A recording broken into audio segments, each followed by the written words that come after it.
we hit the new road, some of you asked me to do corrections of the numbers that I gave you. They were about 8. Some of you, in fact, majority that sent in their work, it was marked and all was very fine. I want to thank you so much. And there's a colleague of mine, a friend of mine, actually is also a learner like you of BBS. He wrote to us about the time. Please, you just have to adjust to 10 a.m. That's when we shall be starting. Every Monday to Friday, that is every Monday to Saturday for the primary. Now, I want us to go through the corrections first. Please kindly get your book where you wrote that exercise or that activity. Then we make the corrections first and we shall hit the new topic that is today. Well, the first question, if you've opened your book, the first question was, why is the amount of oxygen inhaled more than that exhaled? You get me? Why is the amount of oxygen inhaled, that is the one which is breathed in, more than that exhaled? Now, the amount of oxygen that is exhaled is less because some oxygen is used by the body for respiration. So that is the answer for number 1. We are saying some oxygen is used by the body for respiration. For our colleague, for the friends who want me to write for you, we are looking at corrections first. We are looking at corrections first.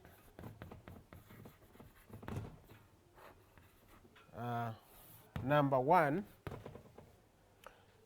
I told you that some oxygen is used by the body for respiration. You're saying some oxygen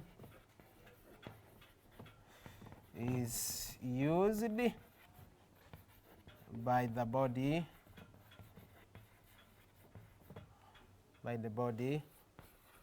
for respiration.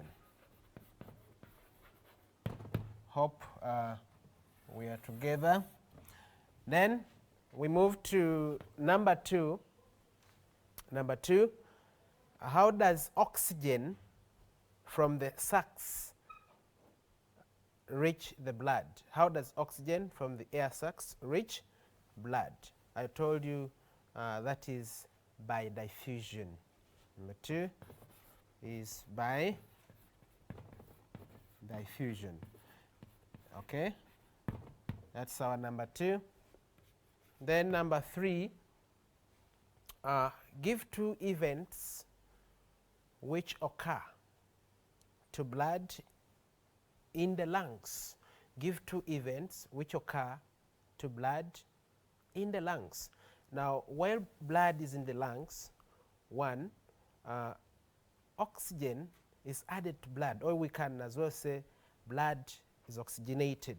So 1, blood is oxygenated. Okay. Then secondly, carbon dioxide is removed. Carbon dioxide is removed. Carbon dioxide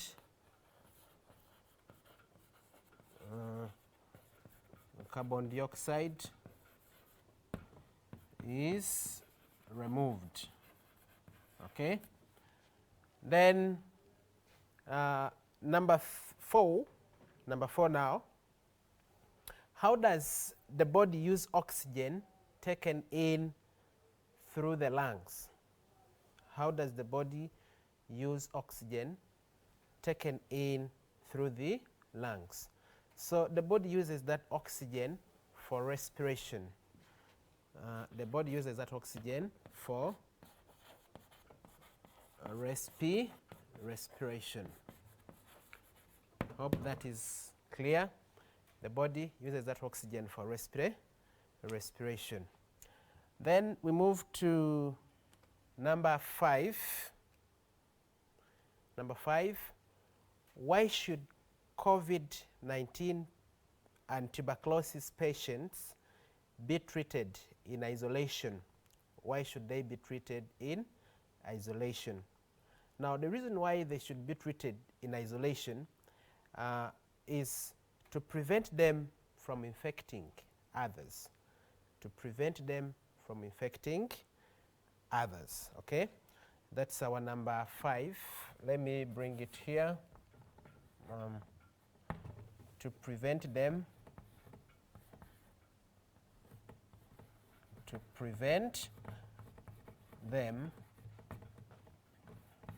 from infecting others, okay? So that is why the tuberculosis and COVID-19 patients should be treated in isolation, okay, to prevent them from infecting others. And our second last question was, why is it advisable to cover the nose and the mouth when sneezing? Okay, why is it advisable to cover the nose and mouth when sneezing? Please be careful with that and don't mess up. Please help when you're in public, at least cover your mouth, then you sneeze, then you cough. Now that one will help to prevent the spread of droplet infections. To prevent the spread of droplet infection. To prevent the spread of droplet infections, okay, like COVID-19, tuberculosis, and many others. And lastly is give one example of each of the following. That was the last number. They want us to give the good habit for respiratory system. The good habit is doing regular body physical exercises. That's a very good habit, okay? And also feeding on a balanced diet is another good habit, okay? Then lastly, the bad habit for respiration. The bad habit for respiration is smoking. That's a very, very, very bad habit, okay, for respiratory system. The bad habit for respiratory system, as you see it on your screen, okay? So do corrections. I want to thank all those who submitted in their work. I was able to mark it, and you are able to send me feedbacks. I want to thank you so much. Continue sending your work to our school kit, to my email and my WhatsApp number. You have them, and if you don't have, I'll give them to you at the end of the lesson. So hope you've got all correct. Then if you've got all correct, give yourself 100 and ask your uncle, mommy, daddy to buy you a cake. Tell him I've told you that he should buy for you a nice cake. Now, leaving that aside, that was the excretory system. But now, today, we are going to look at a new topic, and this is the 8th topic. Remember, at BBS here, we do give our work systematically. And if you're a candidate, so many have called in and you're appreciating. Now, we are going to start a new topic, and this is light energy, okay? And it comes from the theme of matter and energy. In P6, P5, you've been learning about different matter, the different topics under matter and energy. Now, light is one of them, okay? Well, when we are looking at light, there are terms, there are major terms that we are going to look at. And these terms, I'll bring them at, I'll bring in one by one, okay? I'll bring in one by one. But let us continue with the definition, and we shall also look at the properties of light. We shall also look at the different importance of light, okay, and you'll be able to appreciate. Now, let us move on.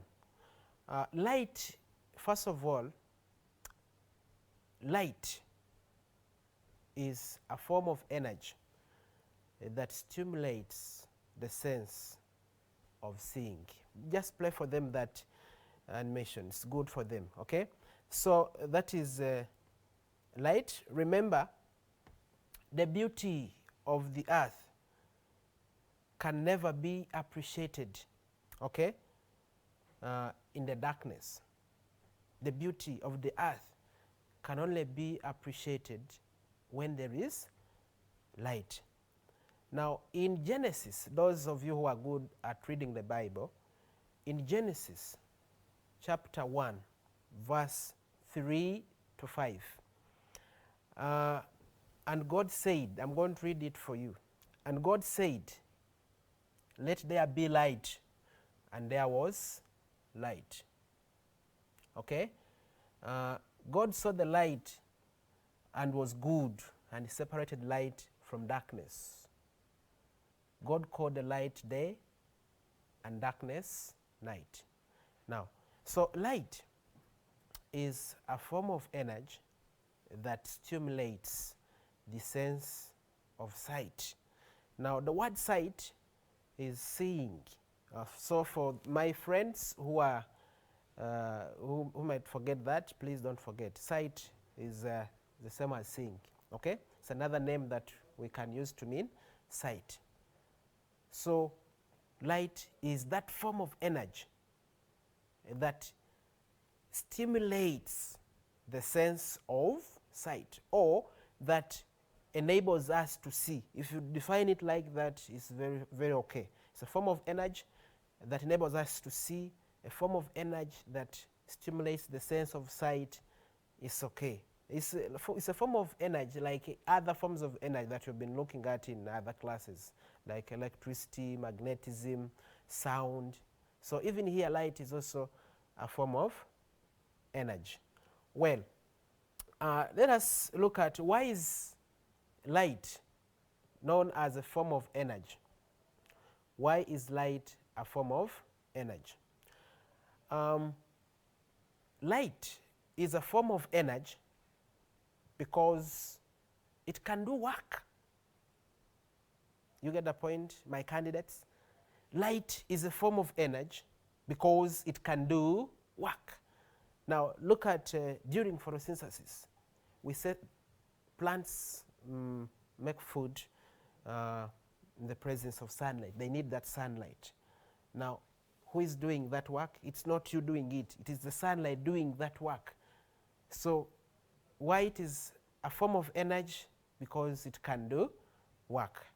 Now, up there is a second definition of light, but I didn't want to give it to you. Since some of you have not yet learned that term, you may get lost somewhere, where we say light is a form of energy produced by luminous objects, and that's correct. Okay? Now, let's see the importance of light in the environment, where we live. I'm very sure those of you who are watching us, you have beautiful sitting rooms, beautiful rooms where you're watching Ssomera Muddiiro from. There is light. Assuming light goes off, you'll not be able to see. You'll only depend on the light from the TV. Now, let's see. One, let's say light enables us and other animals to see. And that's the major importance there. It enables us and other animals to see. Remember, when it gets dark, we all run to our rooms and we hide because nothing we can do in the darkness. We can't see. But when it is light, we can now see, move, go to the gardens and dig, all right, read our books because of that light. Then, secondly, sunlight enables plants to make their own food. And that is what we call photosynthesis. I think you know that. Right from P3, P4, P5, you talk about that. So sunlight enables plants to make their own food. During what process? During the process of photosynthesis. Thirdly, light from the sun helps to dry clothes and crops. Hope we are clear there. Light from the sun helps to dry clothes and crops. That is another importance of light. Hope I'm very clear there. And the next one is light from the sun is used to produce electricity. That was the first topic I started with, energy resources, and we discussed that very well, where we saw the energy resources from the sun, the energy that is obtained from the sun, from the light from the sun. So that one is not new to you. Light from the sun is used to produce electricity. That is probably the solar electricity. The solar electricity. And light enables the skin to make vitamin D. It enables the skin to make vitamin D.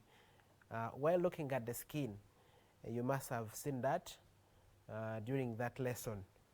The morning sunlight, that one where you always see people basking in the morning. That light from the sun stimulates the skin in order to manufacture, in order to produce, or in order to make vitamin D. Hope that is clear, all my candidates. And then the next one, we can take them. The next one, light is used in photography. Light is used in photography. Please don't forget that. Some cameras, they have flash, those flashlights. When you're taking a photo, some automatic, you press, you say flashlight. So that is light. And without that flashlight, you may take pictures or photos that are not clear, that have a lot of darkness and so on. So light, we use the light in photography, and that is very okay, very correct. And then lastly there is that light, we look at the traffic lights, is used on streets to control traffic.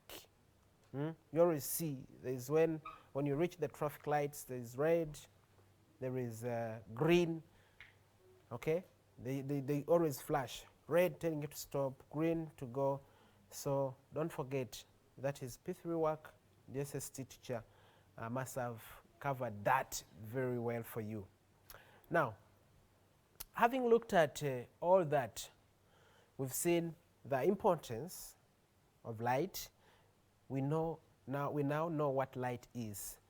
Can we also look at the sources of light? Hope I'm not very fast.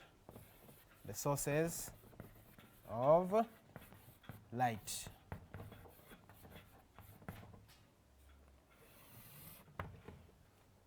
Now, you may ask yourself, what do we mean by a source of light? And my candidates, and even those in P4, P5, P6, you need to know what a source is. Now, in case you're asked that, what is a source of light? Now that's a question you should ask, and you can even ask your young one who is there, your sibling. Ask him, what's the source of light? You say that is just looking. Now a source of light is a body which gives out light. Is a body or an object that gives out light. Are we together? A source of light is a body, or you can, if you don't use the word body, you can use the word an object. Is an object which gives out light. So you need to get that from me, that anything that gives out light, then treat it as a source of light. Okay? There are so many. Some are God-made, others are made by people like me and you. Okay? And we shall be looking at all these. Some of them actually can produce light when they are hot. Okay? Like when you look at the sun, the charcoal, the burning charcoal. So we shall have to look at that. But mainly here we look at two types of sources of light. We have the natural sources of light, as you see it there. We have the second one, which is the artificial sources of light. So those are the two types of sources of light: the natural sources of light and the artificial sources of light. Hope that is very clear to all of you. Well, if you read other books, they will give you others, but those are the major types that we need to look at your level. All right, let us move on and look at one